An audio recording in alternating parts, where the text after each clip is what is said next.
29 വയസ്സിന്റെ വ്യത്യാസത്തിലും സീതാറാം യെച്ചൂരിയും വി.എസ്. അച്യുതാനന്ദനുമായുള്ള ബന്ധം എന്നും പാർട്ടിയിൽ ചർച്ചയായിരുന്നു.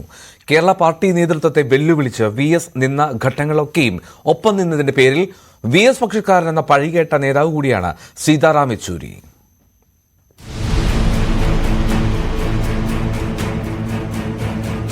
വി.എസ്. അച്യുതാനന്ദനും സീതാറാം യെച്ചൂരിയും തമ്മിലുള്ള നിലപാടുകളുടെ ചേർച്ചയ്ക്കും സൗഹൃദത്തിനും 3.5 പതിറ്റാണ്ടിന്റെ വീര്യമുണ്ട്. എന്നും വി.എസിനൊപ്പം നിന്നതിന്റെ പേരിൽ കേരള പാർട്ടിയുടെ അനിഷ്ടം നേരിട്ട നേതാവ് മാത്രമല്ല സീതാറാം.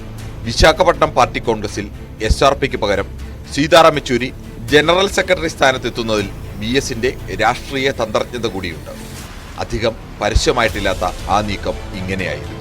കാരാട്ടിന് പിൻഗാമിയായി SRPയാണ് കേരള ഘടകവും കാരാട്ട് പക്ഷവും മുന്നോട്ട് വെച്ചത്. പലതവണ ചർച്ച നടന്നെങ്കിലും തീരുമാനമായില്ല. തീരുമാനം മറിച്ചാണെങ്കിൽ പാർട്ടി കോൺഗ്രസിൽ ജനറൽ സെക്രട്ടറി സ്ഥാനത്തേക്ക് മത്സരിക്കണമെന്ന നിർദ്ദേശം സീതാറാമിന് മുന്നിൽ വെച്ചത് വി.എസ്. ആണ്. പാർട്ടി കോൺഗ്രസിൽ മത്സരമോ എന്ന് സന്ദേഹിച്ച സീതാറാമിനോട് കോൺഗ്രസിൽ താൻ പേര് നിർദ്ദേശിക്കും, പ്രതിനിധികൾ തീരുമാനിക്കട്ടെ എന്ന് ധൈര്യം കൊടുത്തതും വി.എസ്. ആണ്. ഈ നീക്കത്തിന്റെ കൂടി ഫലമായിരുന്നു സീതാറാമിന്റെ പേരിലേക്ക് പാതിരാത്രി വരെ നീണ്ട PB എത്താനുള്ള പ്രധാന കാരണങ്ങളിലൊന്ന്. 2006 PB തീരുമാനം തിരുത്തി പാർട്ടി ചരിത്രത്തിലെ അത്യസാധാരണമായ നീക്കത്തിലൂടെ വി.എസിനെ സ്ഥാനാർത്ഥിയാക്കാൻ കാരാട്ടും വൃന്ദയും മുന്നിൽ നിന്നപ്പോൾ ഒപ്പം സീതാറാമും ഉണ്ടായിരുന്നു. 2011 സമാന സാഹചര്യത്തിൽ മലമ്പുഴ സ്ഥാനാർത്ഥിയെ മാറ്റി വി.എസിനെ തീരുമാനിക്കാൻ മുൻകൈയെടുത്തത് സീതാറാമായിരുന്നു. അന്ന് ബംഗാൾ ഘടകത്തിനൊപ്പം വൃന്ദ കാരാട്ടിന്റെ പിന്തുണയും വി.എസിനൊപ്പമായിരുന്നു.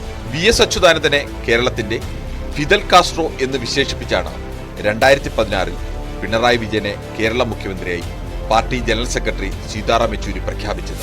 വി.എസിനെ അനുകൂലിക്കുന്നവരെ കൂടി ഒപ്പം നിർത്തുന്നതായിരുന്നു വി.എസിന്റെ സ്വന്തം സീതാറാമിന്റെ കാസ്ട്രോ വിശേഷം.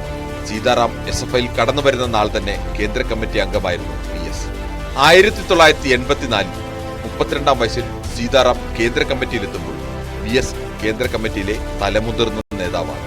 1992 സീതാറാം തയ്യാറാക്കി PB പലതവണ തിരുത്തിയ പ്രത്യയശാസ്ത്ര രേഖയിൽ സീതാറാമിന്റെ ആശയങ്ങൾക്കൊപ്പം ഉറച്ച പിന്തുണ നൽകിയ നേതാക്കളാണ് വി.എസും ബാലാനന്ദനും. ജനകീയ സമരങ്ങളിലൂടെ ഉയർന്നു വന്ന നേതാക്കളുമായി ചേർന്നു നിൽക്കുക എന്നത് സീതാറാമിന്റെ ശീലമായിരുന്നു. നിലപാടുകളിലെ ഐക്യത്തിന് ഇരുവർക്കും ഭാഷ തടസ്സമായില്ല. അത്രമേൽ സൗഹൃദം ഇരുവരും എന്നും സൂക്ഷിച്ചു.